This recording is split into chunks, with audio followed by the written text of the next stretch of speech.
And here's the activity plan that we'll be using for all 4 of your activities. So let me take you through each of these little nuggets here so that you know exactly how to complete your first activity plan. And let's start off with this first section right over here that says domain area. Now, our first activity is going to be process art. However, process art is not a domain. That's a type of art. So please don't put process art as your domain because it's incorrect. We use the California Learning Foundation domains. So I have provided you with a nifty little cheat sheet that is going to give you all of the domains so that you don't have to worry about identifying or looking through them. So if you use my handout right over here, and I've posted it in the module section under Forums, Handouts, and Resources, download it, save it to your computer because it will come in handy. Now we know that we are doing a process art activity. So your task is to look to see where process art fits in. You'll see that the domains are on the left-hand side in green. And what you're going to find on the right is basically the various little nuggets that are part of the domain. So it's not social emotional development, it's not language and literacy. Let's keep scrolling down. Let's look through visual and performing arts, and voila, here it is. Our process art activity is visual art. So that means that the domain would be visual and performing arts. So now we go back to our activity plan, and for domain, for our process art activity, we are going to put visual and performing arts. That's our domain. Only one domain. I know that oftentimes our activities revolve around several domains, but in this case, the one domain that I'm asking you to address is art. So you have to keep it at art. Now let's go down to the theme or topic of interest. I don't know what it is about this, but students often have a really hard time with it. And basically all it is what your activity is about. What is the focus? In 1 or 2 words, no more, what are you focusing on? So let's say that you are doing an art activity that revolves around kitchen utensils, and you're using a bunch of kitchen utensils to do art on a large butcher paper. Your theme or focus would be kitchen utensils. Or let's say that you are using eyedroppers and you are mixing colors on butcher paper. Then your theme or topic would be colors. 1 word, short and sweet.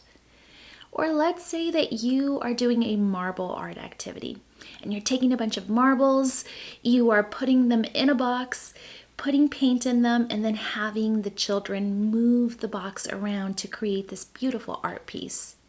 Now, careful with this one. Your theme or topic wouldn't be marbles, right? That's not your focus. That's just the materials that you're using.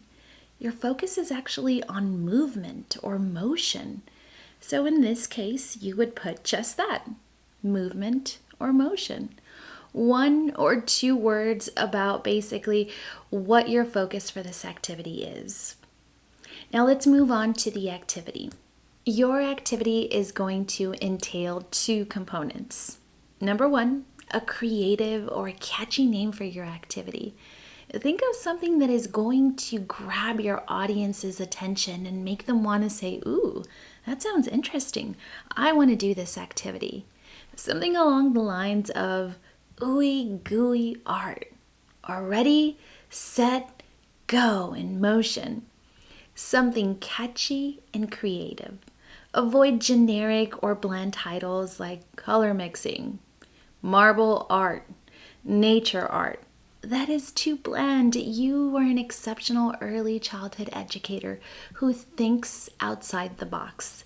Give it a catchy and creative title. And 2, a description for your activity. Be sure that you're short and sweet, but detailed. Remember that I don't know what your activity is about. Neither does your audience.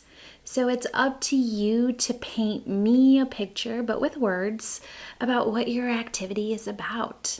Provide a one sentence describing your activity.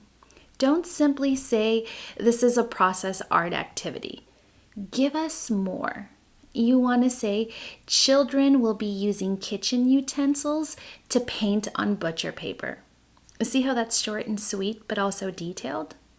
Children will be using marbles, paint, and a box to move around the marbles and create a beautiful art piece. That's what you want to do with the section that says describe your activity. Now let's move on to the appropriate age. List one age and one age only. Think of the ideal age for this activity. If you list a wide range of ages, keep in mind that what a 5-year-old can do, a 3-year-old cannot. So it's unrealistic to say that this activity would be for 3 to 5-year-olds because their abilities are very different. So only list one age.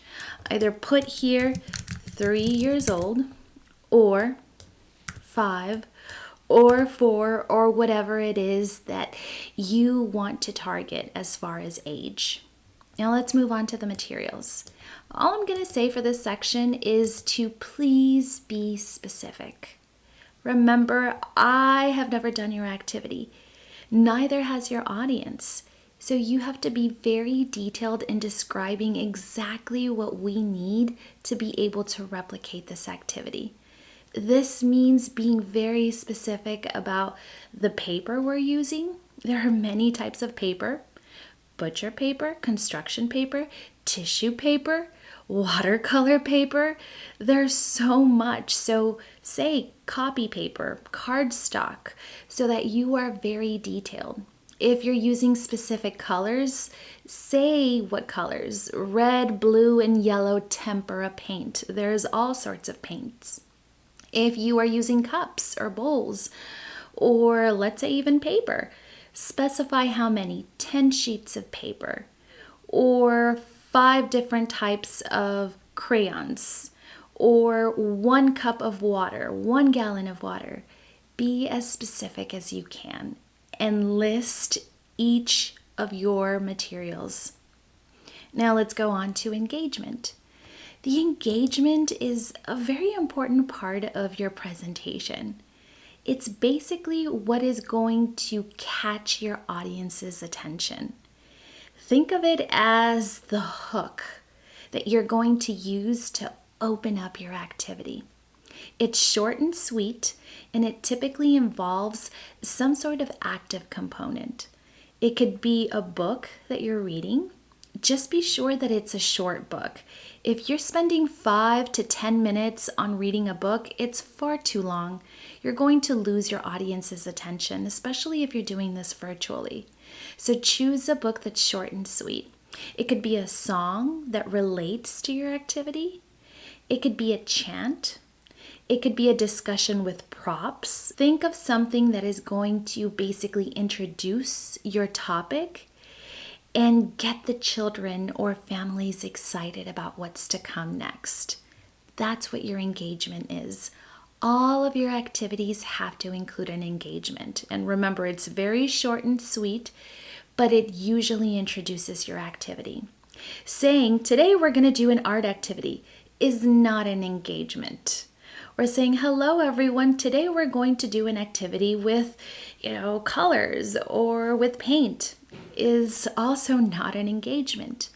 Using a puppet, using a book, singing a song together about colors that relates to your activity, those are all fantastic ideas for your engagement. Now your procedure.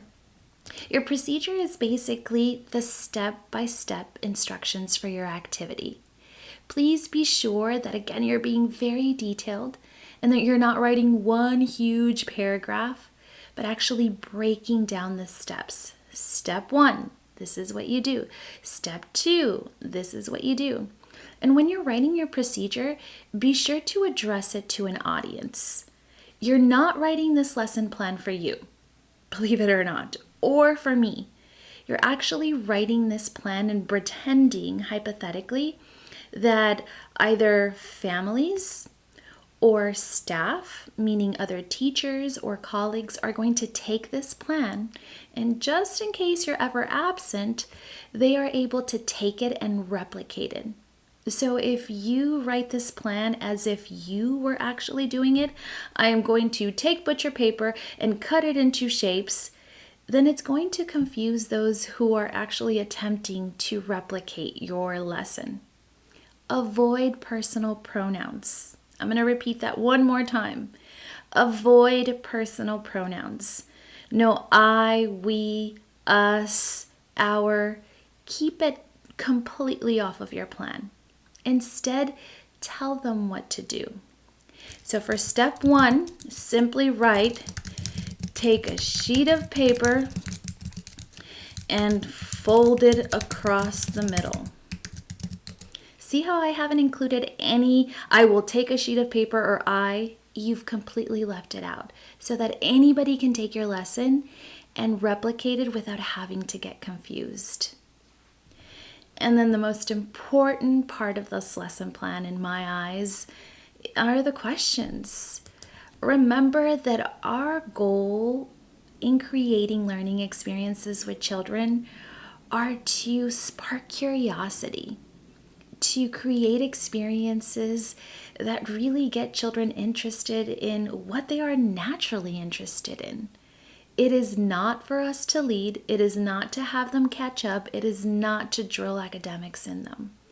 Your activities are to focus on relationship building. And the only way that we are going to connect with children and families are through conversations.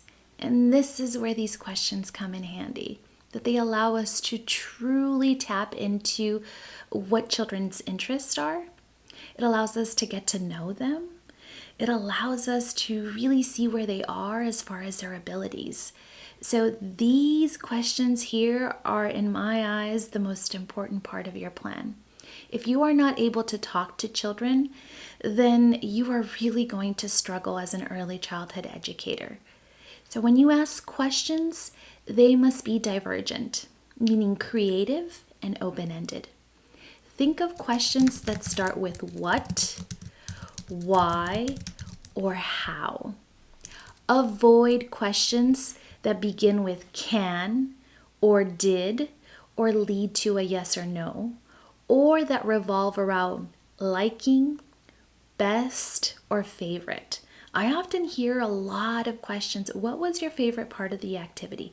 What did you like? What was the best part?